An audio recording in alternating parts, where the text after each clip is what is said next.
Hello, hello. Today in our GTN podcast series, we have Eugenia. She's interior designer and she'll tell us more about herself and what she does.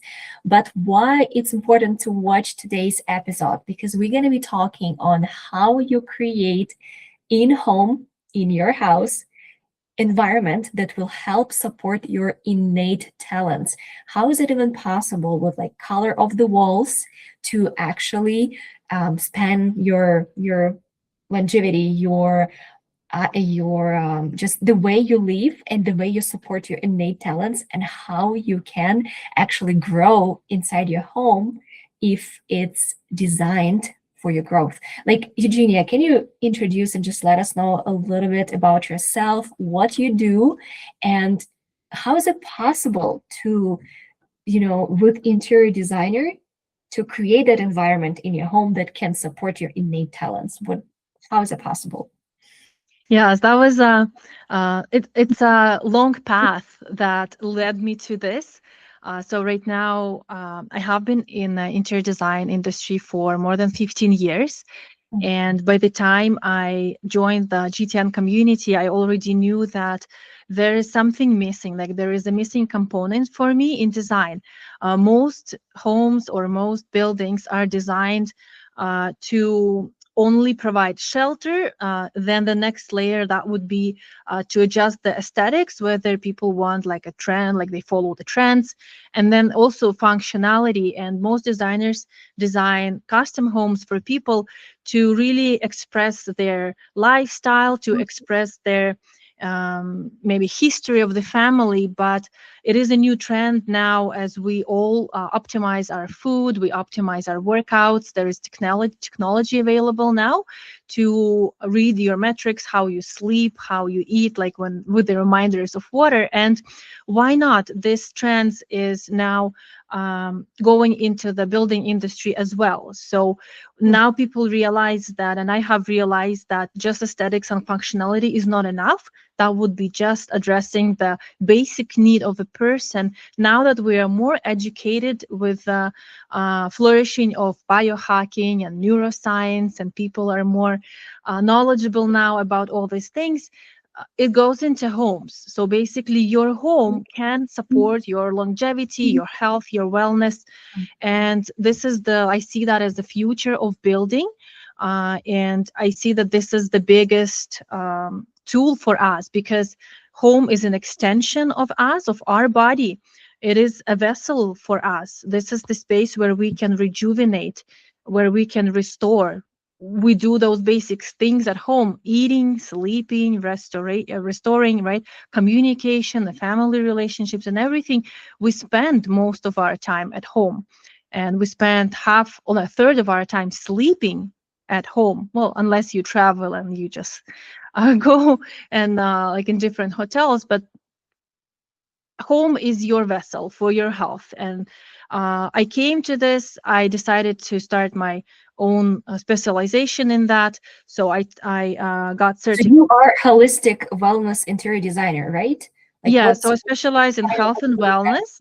Mhm. I got my WELL AP. This is a well accredited professional. So the person who can set up the space, the atmosphere, whether it is home or office, any space, to that helps you to restore, to feel good, that helps your cognitive function using the psychology of space, behavioral psychology, neuroscience as well. And I just got my neuroscience coach certificate yesterday. Yeah. Yay, congrats. Now I'm fully like I have been implementing that into my design, but now I I go deeper, like I dig deeper. So Eugenia, I have a question for you here. mm, You just mentioned psychology of space. What does that mhm, mean? Or can you just explain in a simple terms? Like how can a space has its own mhm. psychology? What does it mean? Yes, it starts with the structure of the building. We are not created like human beings to live in square boxes. Mhm. And everything we build till this day, most of the building is a square room in a square box, in a square, like linear, structured city.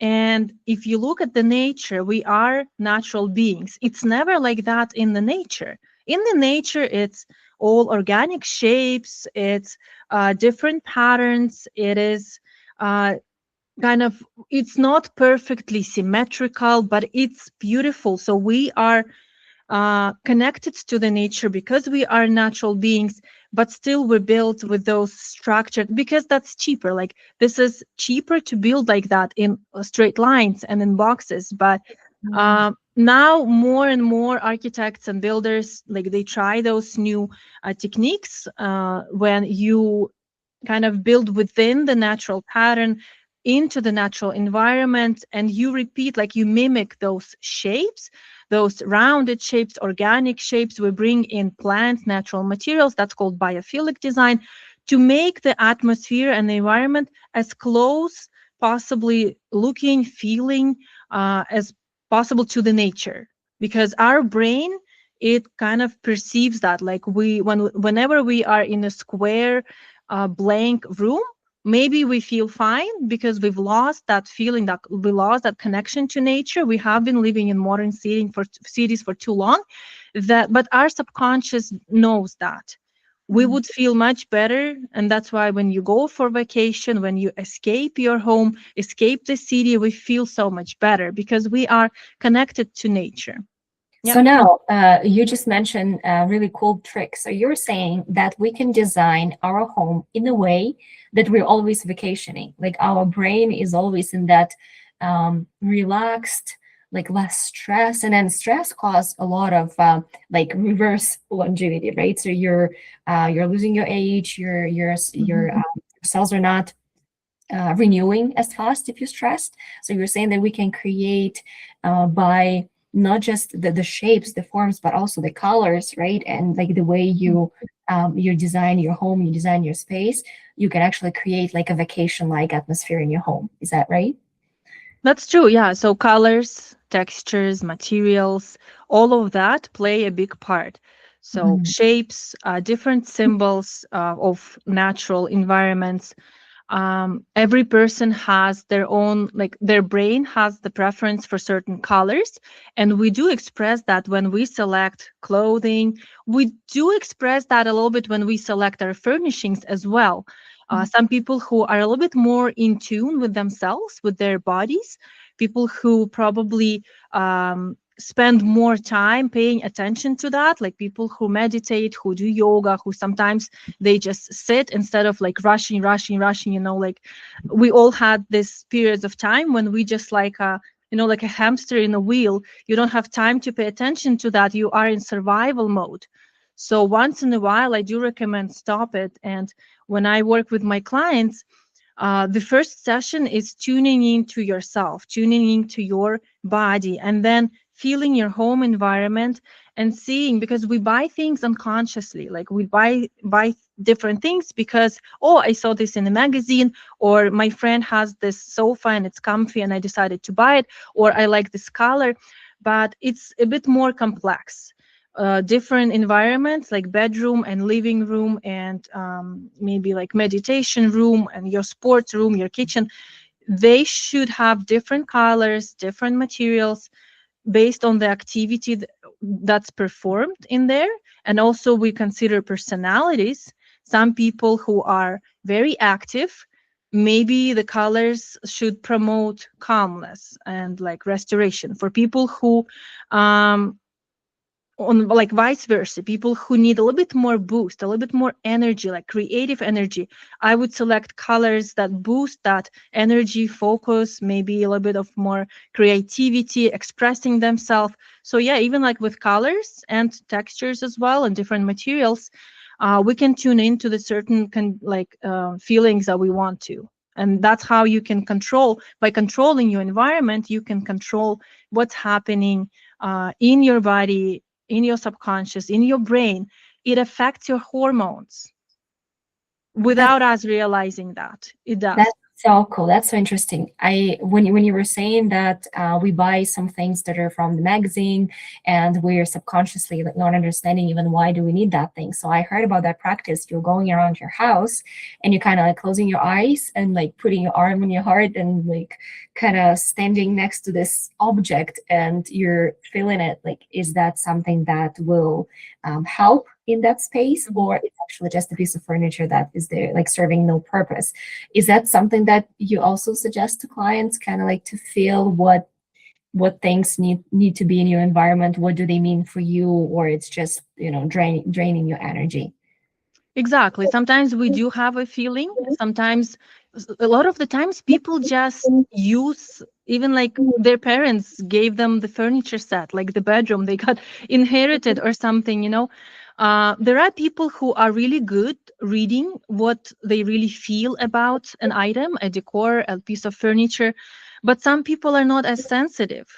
Yeah. So in this case, I would just do this like scientific approach, kind of Mhm. calculated approach of what would be good for them. Some people who like, it doesn't mean that I will come to this space and say, okay, throw this out, throw this out. No, like we have to create this harmoniously, just like working with a stylist. It's the feeling and the opinion that the person has. And then I can, as a professional, I can come in and kind of guide you a little bit through psychology, through neuro design, to see whether this actual object or piece suits you or is like good in this specific room. I will explain why it is or not and give suggestions. But yes, it's really good practice to understand whether you like this color, this chair, or you enjoy staying there, because when you enjoy, you work on a different vibrations, or you just sit because you can sit there and like and then go. If the piece doesn't have any meaning, for some it is aesthetical, for some people function is the biggest kind of a thing to have. But yeah, on all levels, it is important to understand and make all decisions consciously, for sure. So yeah, so it should give you some kind of emotion that can help Hmm. you to live Yeah. better, prosper, like it makes you happy, or it gives you some Yeah. sentiment. So then you live it.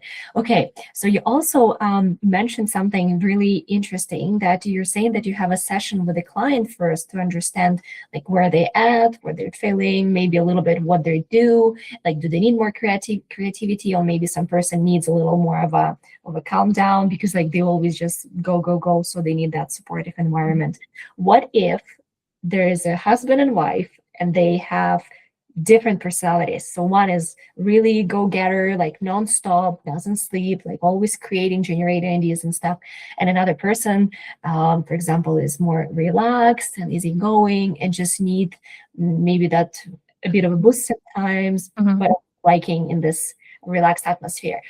So would you recommend them like either sleep in different rooms or have their different space, or and then my question is going to follow as well about like different spaces, because you were saying that also there's like meditation space. Can that be in your bedroom, or it's better be some different space, and how would you determine where it should be? But first question, yeah, like if there are two Hmm. people, how do you separate their environment? Some people may throw stones at me when I say that sometimes it is advised to sleep in different bedrooms. Yes, I know some people don't get it, but to answer your question, I would say that yes, we would incorporate everybody's personality. So there are common spaces like living room where the family spends time together, which supposed to be just neutral and balanced for everybody.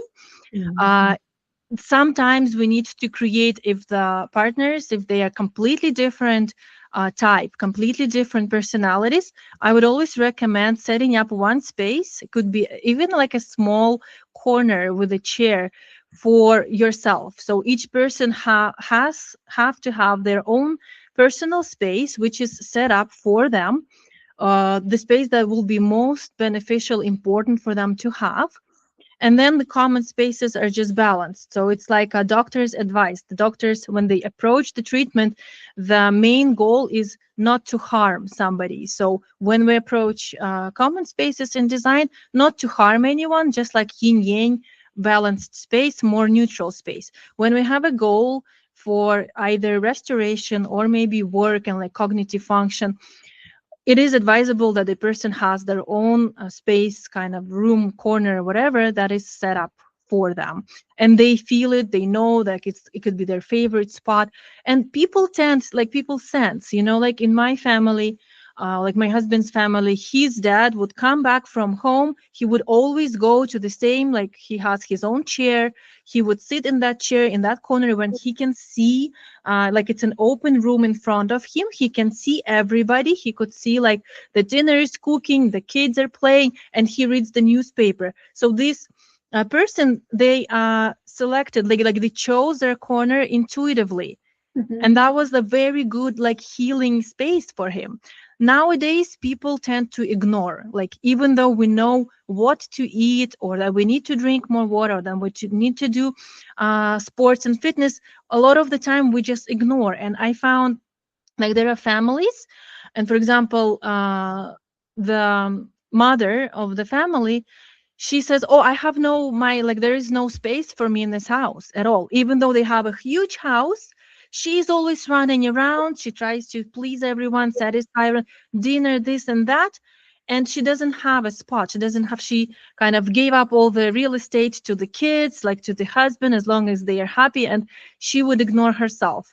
In this scenario, of course, like we would consciously sit and create the space for her where she can be herself, rejuvenate, relax. And this is a very common problem. Let's actually work on that on a bit of example. Maybe not your full interior, but if you can let us in, like let the curtain in a little bit into your house. So you are creative, you have kids, so you're busy mom, right? You're also like serving and doing your business, and you're super busy individual. What's in your house, like how you design it? Maybe just a couple of things that you really notice that helping you. Like I saw you have beautiful plants.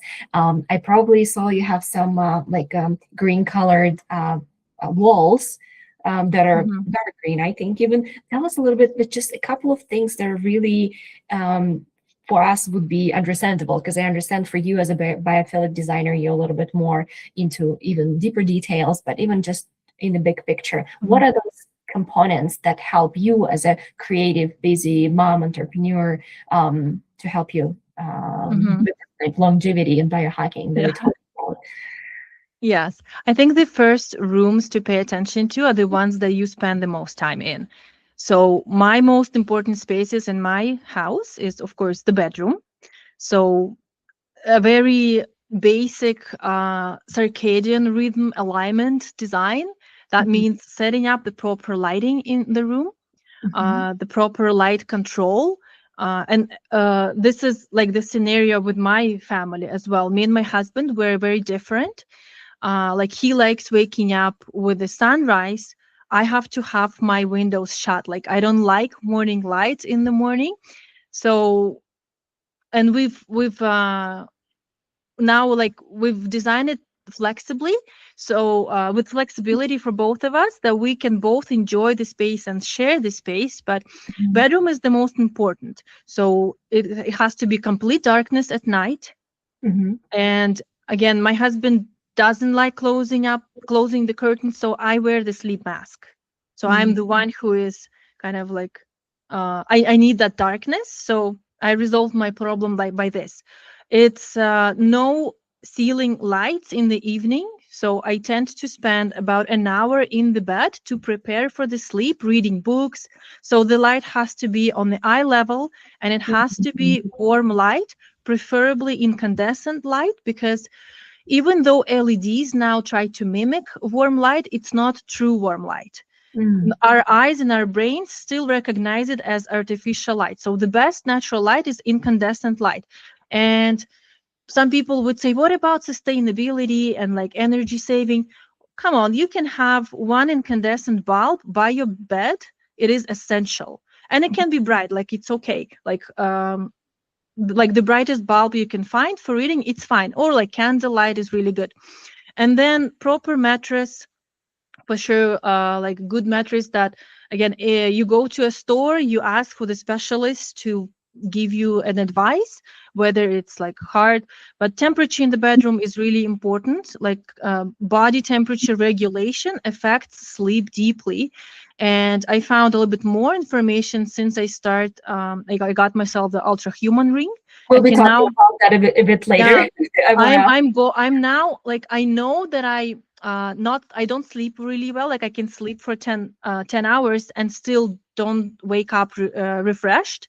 And I'm kind of digging deep into that problem, trying to find exactly what causes that. And it's not one answer. Like it could be. So I started with the bedroom atmosphere. So the temperature in the bedroom, the Which air quality.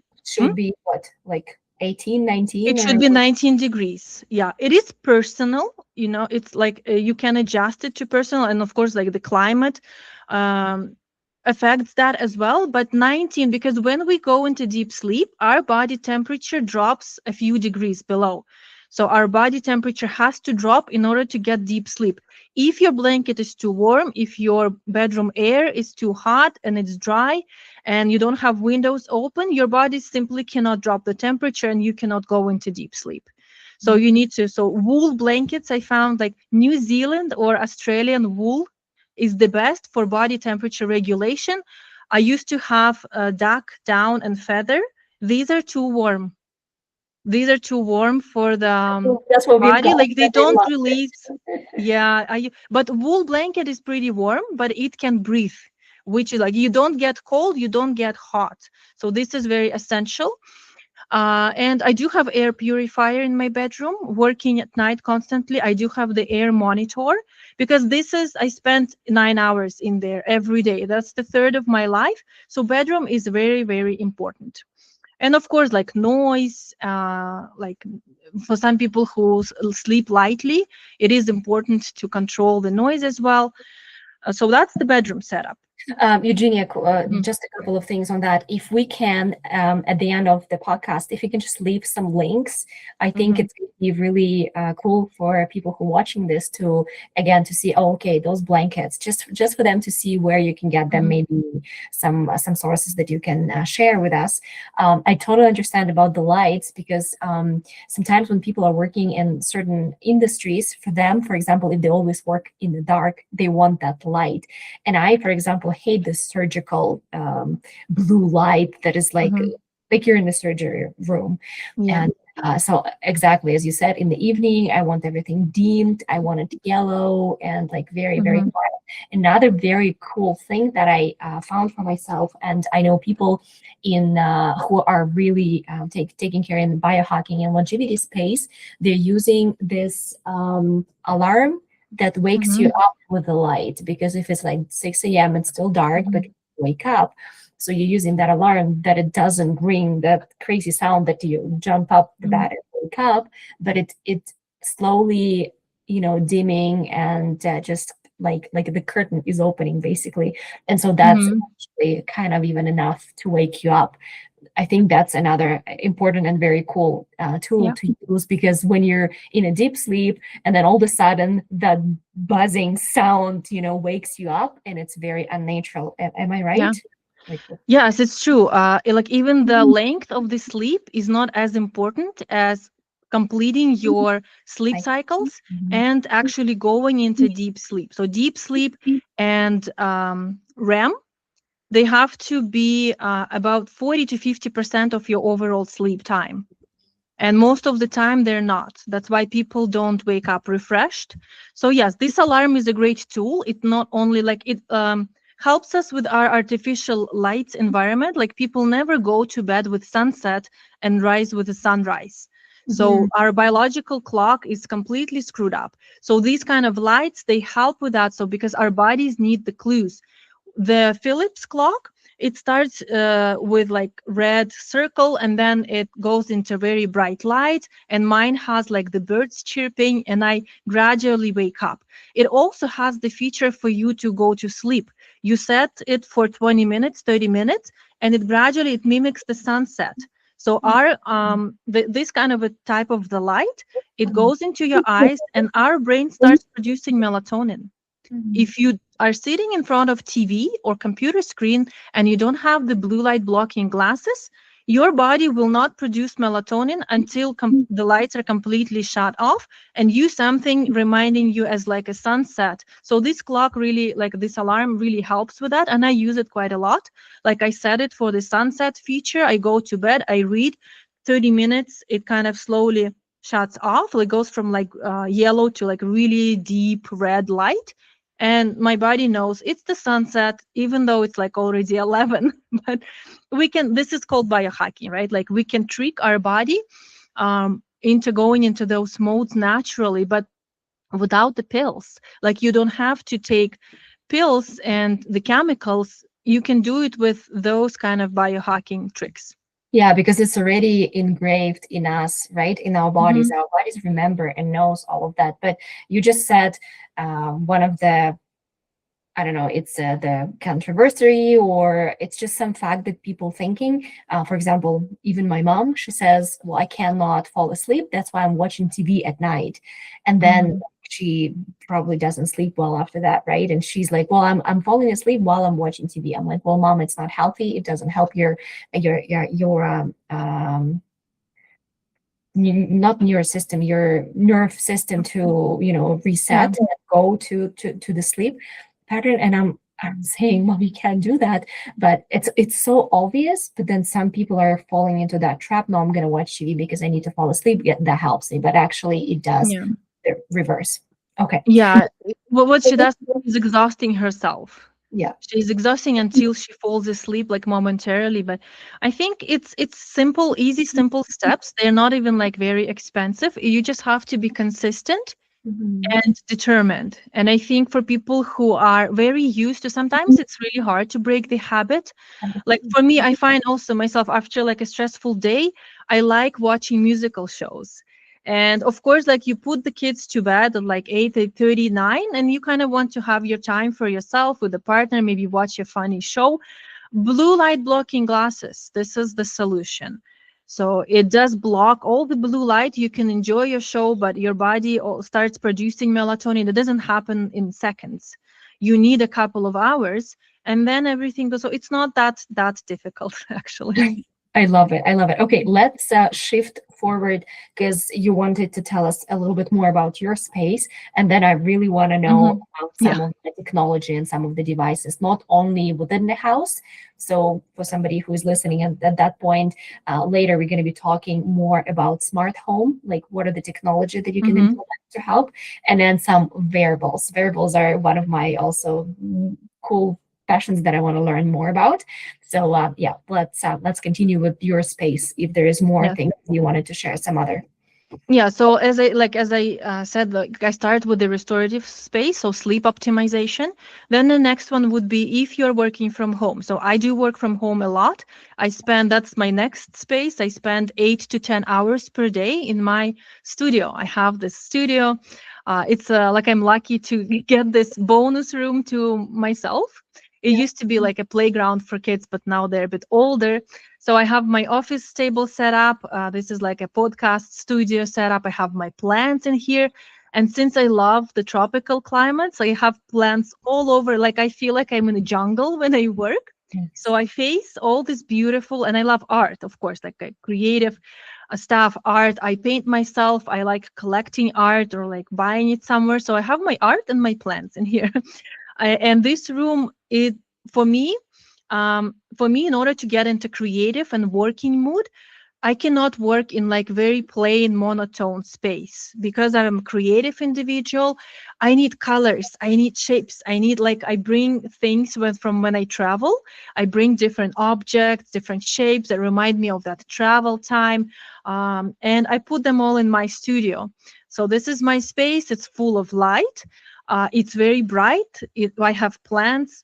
I see them right now. I have different objects that excite me, and this is motivation. So that's where it starts. If I sit and work in a blank white office space, like when I used to go to the office for working, oh Mhm. my gosh, I start yawning. I cannot relax. The furniture does not support. I like changing my position. Like I have a standing desk. So every half an hour, like 1 hour, I switch my position because the best position is your next position. This is my motto. So when you change, when you move your body, and then I have a gym ball chair. So like also Mhm. like it provides you that core muscles are working. You don't relax on the chair. Right now I'm not sitting in it, but like I switch my chairs also. And you can move around because like our lymph and our blood, it gets, settles in the lower part of the body, and that's where the problems come from when you sit for a long period of times. If I'm thinking about something or I'm listening to something, I can go into another room, like I can sit on my chair, I can burn my incense or like aromatherapy lamp, like change, like I have lots of pieces of furniture here. I have a sofa, I have 2 chairs and my office working desk. I can move around. If I'm on the phone, I can walk around. I do my yoga here, I do my dancing here. So like this is my space. And no matter what my family says, like sometimes they're like, oh, like you have so many things here. Like I'm a bit of a maximalist, but I love it. This is my space. And it just works for me. But I've set it up according to my personality, my mode of work, that I need to change. I need to sit in different spots. And sometimes I just stand up and I go like water my plants and trim my plants. Like that's a little bit of switch of activity, which helps me go throughout the day. I have a kettle here. I have my water filter. Like everything is comfortable and set up for me. So, and that's my rejuvenation space, my second one. Nice. I love it. That's really Mhm. cool. So, And fresh air is important. I have a balcony as well. So mm, fresh air, when the weather permits, I open it fully. It's just like wind blowing, and it's really nice. so here's a question for you here, because all of the new builds, especially like where we're at in North America, they all have those air exchange, right? So, Mhm. uh, not necessarily you need to open the window; still air circulates. What do you think about that? Like, does that enough, or you actually need to open windows? What do you say? That's not enough because the system, like even though the system does take the air from the outside a Mhm. little bit from time to time, it still recirculates the air. So especially if you have carpets, it recirculates all the airborne particles and bacteria and all the synthetics. We call them VOCs. So this is everything from your furniture, little particles and dust. It recirculates. It Mm, doesn't have advanced filtration systems unless you specifically invest. Like you would have to have like an ultraviolet filtration of the air down like there in the mechanical room in the basement, attached as like an additional mm, oh gosh, advice. What's the word?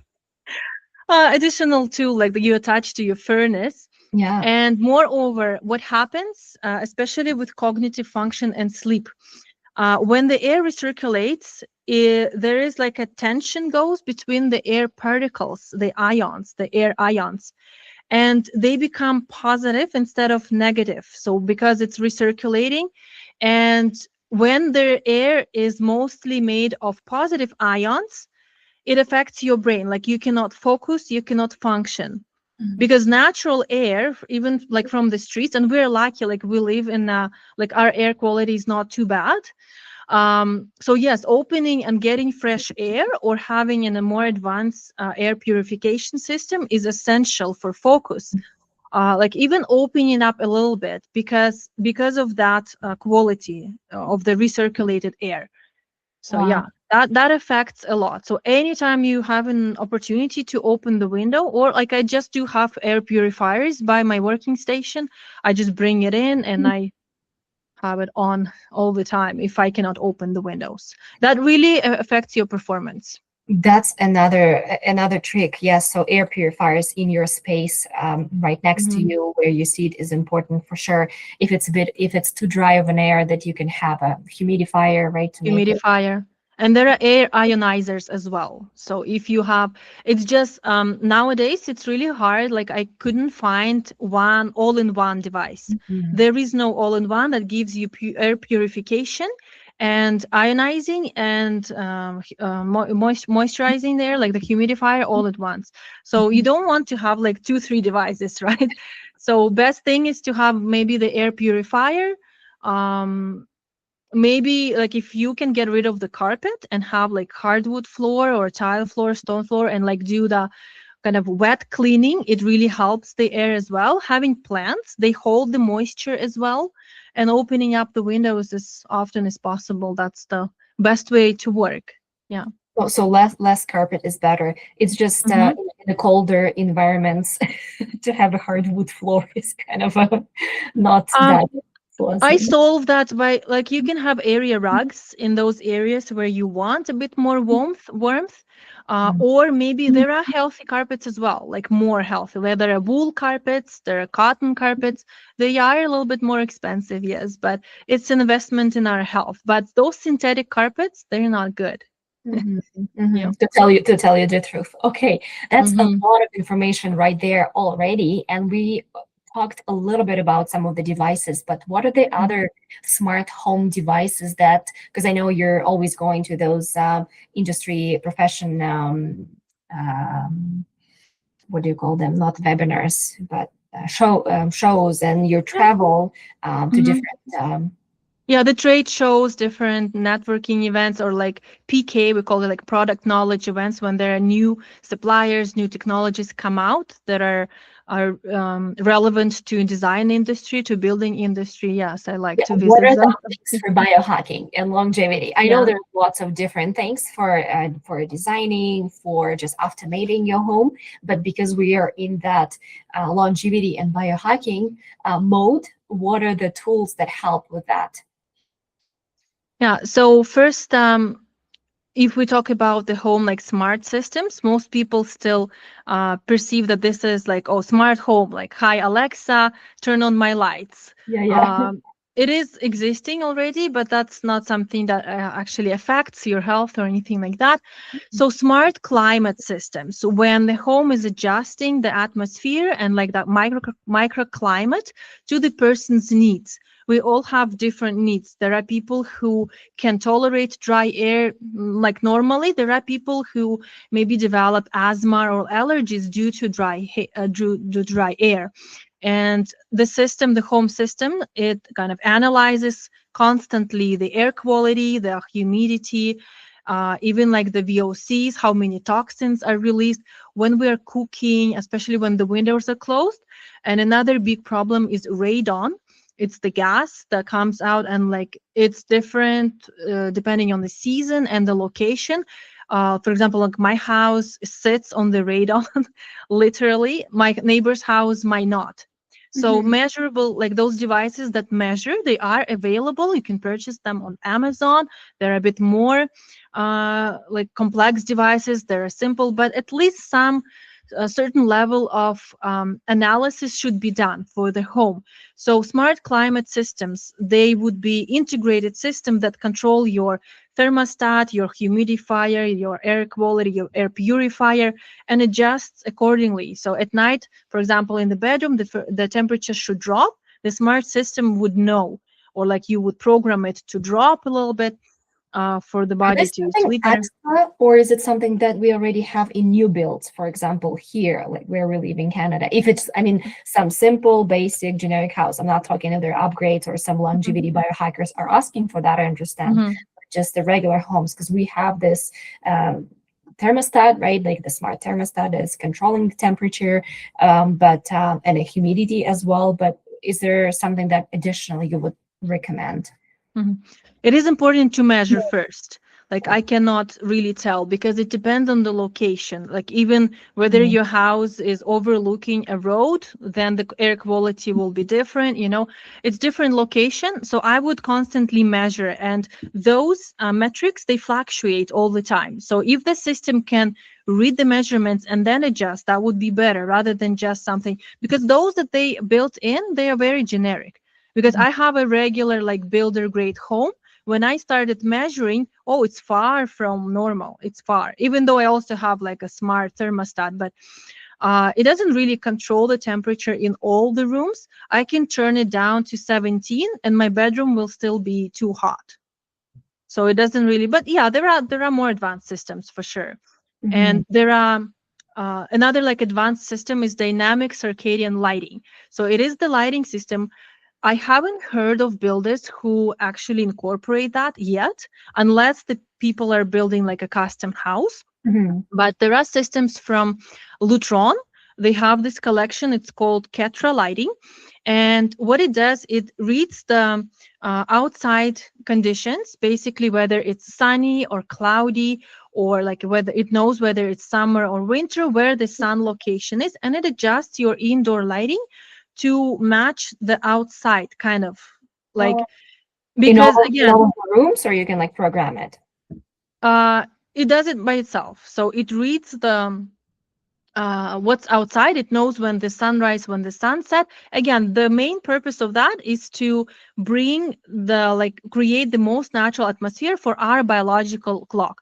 Yeah. So the light has to adjust. In the morning it can be blue light, like very bright. This is what the sunlight is like. We don't perceive it as blue, but it is, like looking at the wavelength.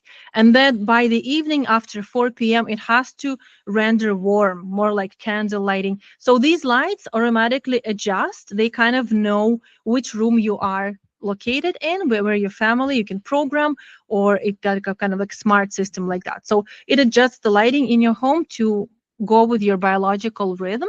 But you can, of course, you can override the settings for some reasons if you need it.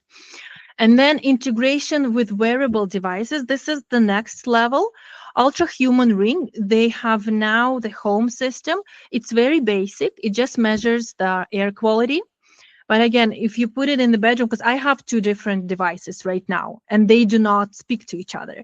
When they create like Ultra Human, when they create a measuring device and it's connected to your bedroom, then of course the system automatically adjusts everything for by your biological needs. So And let me just clarify here. So next step, future, which is almost here. mhm, In some places, probably already they're testing it. So we will have a wearable device that will um, read all of our metrics. mhm, So like the oxygen level, the heart rate, and it's going to determine what needs to be happen in the mhm. house, maybe more humidity or maybe like different temperatures, and it's going to help and integrate and give that signal to our home to adjust to make your body. I mean, if you're exercising, probably just give you a little more air and maybe a bit of a like decrease the temperature. Or for example, if you're sleeping, well, again, decrease the temperature. But if it's going to read that your body is kind of cold, then it can warm it up for you. Is that Yeah, something? exactly. But again, how's it going to work with if you have more people in the house? Well, more oxygen never hurt anyone. Okay. So it just reads, it gives you recommendations.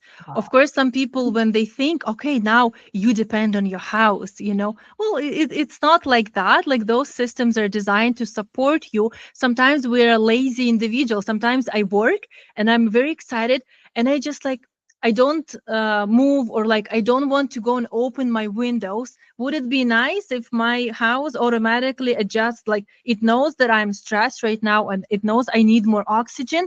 It brings it more oxygen. I don't have to go anywhere. I just keep working, for example, or like, so yeah, it automatically adjusts everything for your need. Maybe it is smart enough.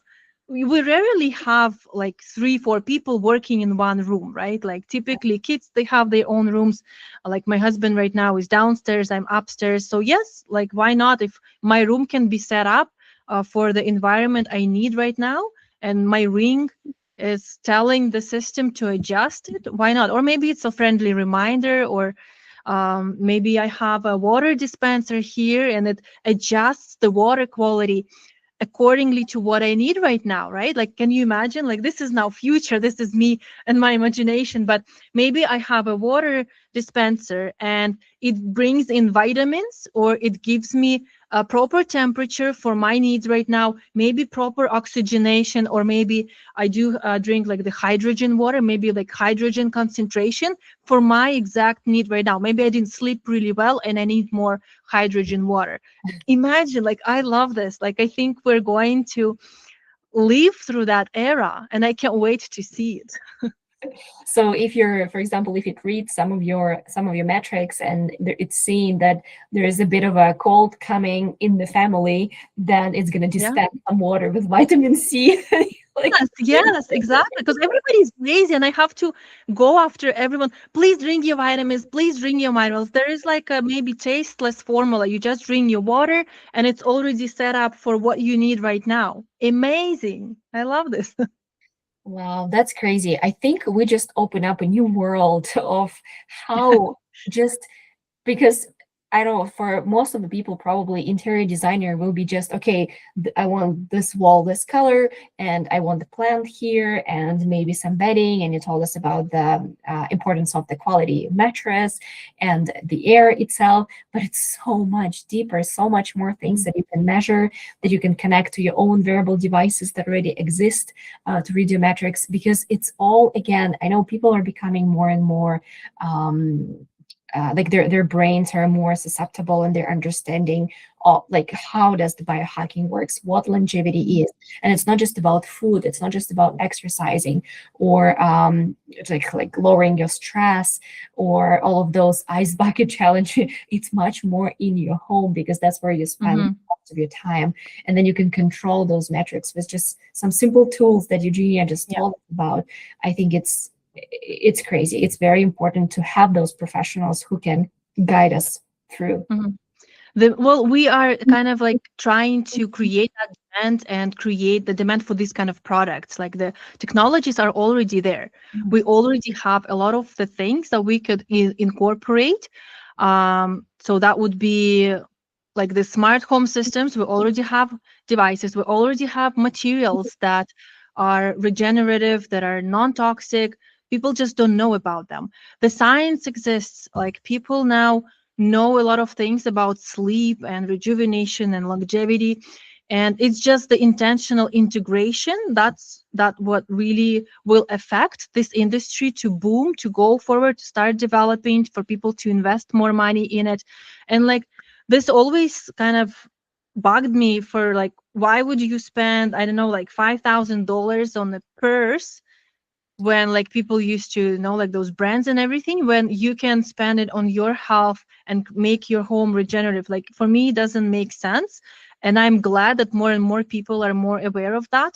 So yes, your home can be your recovery space. You don't need to go or escape somewhere for vacation, collect this money throughout the year to just escape.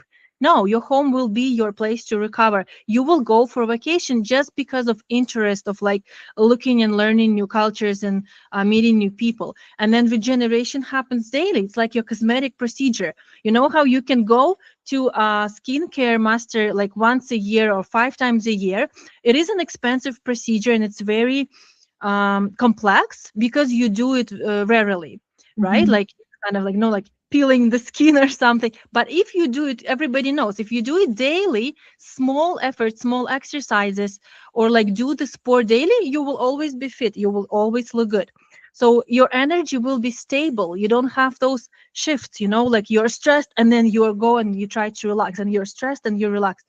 Your cognitive clarity and like your brain function much better. When your brain functions better every day in your bedroom, in your office, then you just feel more stable, and you maybe create greater things. You're capable of creating because you are not in the survival mode. You're capable of creating better like business ideas. You work for 3 hours, but you are so focused and you're so like you feel smart and like able that you create those great products and services and things in 3 hours, and now you don't have to work for 8, 10 hours and just Mhm. like in that stressed mode. So yeah, Mhm. your becomes restorative, your stress decreases, your habits become easier to implement, your home helps you implement those healthy habits. And yeah, that's called wellness design, like biohacking design. So the home becomes a recovery center, your performance center, your sanctuary, and growth accelerator. Mhm. I love that. It all depends what your mission is, but in GTN, in our community, our mission is longevity, biohacking, sustainability, and we want to raise future generation that are actually conscious and aware and live in those environments that can support our innate talents, can support environment, can support our planet. So exactly as you said, it's very important for longevity. As you said about the skin and your routines, it's not like a supplement, it's the environment where you wake up every day. So we don't need any pill, because we already have that environment around us that supports our talents, our lifestyle, our food, clean water. All of that are the elements. So for those who are watching, if you guys want to set up that space that will help you live 120, 130, or even longer, be in conscious mind, healthy, active, that I'm totally like 100% want you to direct to Eugenia, because she knows what she's talking about. She built those homes for lots of people, for herself as well. She lives what she preach. And I think it's very cool when we understand that, again, longevity biohacking, it's not just about your health, your vitamins, your supplements, your exercise, but it's about the environment. It's even more how we can surround ourselves with those tools. I think, Eugenia, is there any other words that you want to say? I think it's been a great, very, lots of value in this podcast. Thank you so much for your time, for sharing those expertise. I think it's been great. Any final words?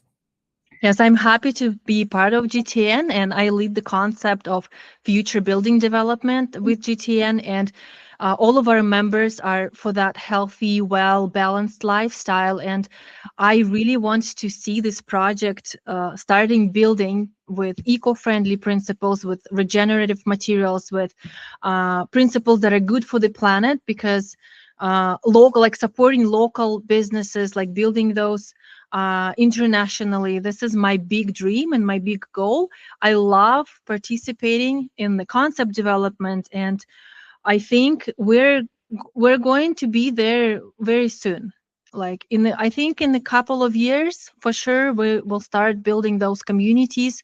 There is demand, there is market for it, there is technology for it. So yeah, as I said, it's just like uh, conscious development of those projects, and attracting more people. So yeah, if you are in tune with this idea, if you want to live in a regenerative environments, communities with like-minded people, join GTN. We are building that today, and tomorrow we will be living in those environments. Yeah, thank you so much, Dasha. That was a nice topic, of course, that I love to talk about a lot. This is my passion, this is my life. And yeah, I'm so glad that there are so more people are interested in that. I love it. Thank you so much again, Eugenia. Wealth of information. Appreciate it. You guys join GTN if that resonates with you, who wants to live longer, healthier, and purposeful life. Thank you so much. Thank you. Bye.